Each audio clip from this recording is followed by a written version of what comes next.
भाजपचे आमदार गोपीचंद पडळकर यांनी 2 दिवसापूर्वी जयंत पाटील यांच्याबाबत केलेल्या वादग्रस्त वक्तव्यानंतर आमदार जयंत पाटील आणि गोपीचंद पडळकर यांच्या समर्थकांमध्ये नव्या संघर्षाला सुरुवात झालेली आहे आणि हा वाद आता पुन्हा एकदा वाढताना दिसतोय। कारण एका बाजूला या सगळ्या प्रकरणावरून जयंत पाटील यांचे समर्थक आक्रमक झालेले असतानाच आता गोपीचंद पडळकर यांचे समर्थक देखील या विषयात मैदानावर उतरलेले आहेत। आज एका बाजूला जयंत पाटील यांचं होम ग्राउंड असलेल्या ईश्वरपूर वाळवा परिसरामध्ये या सगळ्याच्या निषेधार्थ रास्ता रोको आंदोलन करण्यात आलं। त्याचबरोबर ईश्वरपूर बंदची देखील हाक देण्यात आलेली होती, ज्याला सामान्य नागरिकांनी देखील उत्स्फूर्त प्रतिसाद दिल्याचं चित्र बघायला मिळालं। तर दुसरीकडे सांगलीमध्ये गोपीचंद पडळकर यांच्या समर्थकांनी पडळकर यांच्या पोस्टरला दुग्धाभिषेक घालत त्यांचं एक प्रकारे समर्थन केलं आणि त्यामुळं एकूणच आता हा वाद दोन्ही बाजूने पेटणार अशाच पद्धतीची चिन्ह आहेत ते निर्माण झालेली आहेत। एका बाजूला हा सगळा वाद सुरू असताना किंवा एका बाजूला या दोन्ही गटामध्ये हा सगळं चित्र असताना दुसऱ्या बाजूला राष्ट्रवादी काँग्रेस शरदचंद्र पवार गटाने देखील अजूनही या सगळ्या प्रकरणावरून आक्रमक भूमिका आहे ते घेतल्याचं बघायला मिळालं। कारण आज देखील राज्यभरामध्ये अनेक ठिकाणी पक्षाच्या वतीनं वेगवेगळे आंदोलनं करण्यात आले।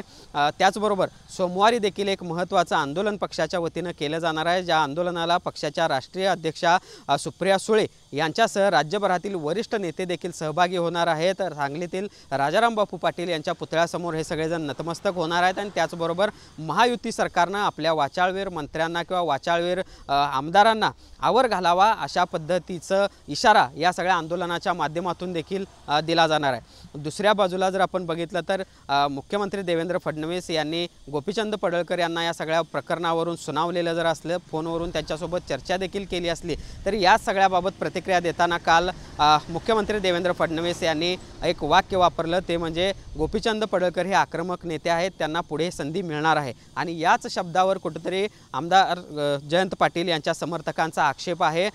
कुठेतरी मुख्यमंत्री देखील गोपीचंद पडळकर यांना पाठीशी घालतायत का आणि हे सगळं मुद्दामून केले जाते का असा सवाल देखील या सगळ्या जयंत पाटील समर्थकांनी विचारल्याचं पाहायला मिळते। आणि त्याचबरोबर जर 2 दिवसामध्ये गोपीचंद पडळकर यांनी जयंत पाटील यांची माफी मागितली नाही, इतर त्यांना रस्त्यात अडवू अशा पद्धतीचा इशारा देखील आजच्या आंदोलनामध्ये जयंत पाटील यांच्या समर्थकांनी दिला।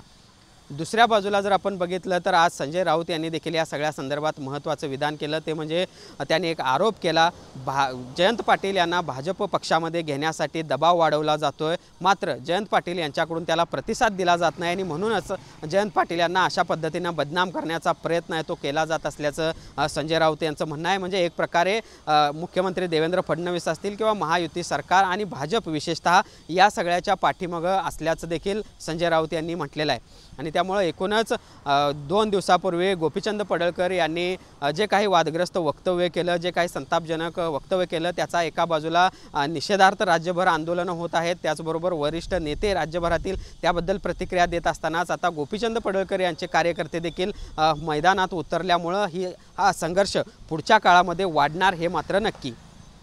जर्नलिस्ट सुनील काटकरसह भूषण पाटील, TV9 मराठी, सांगली।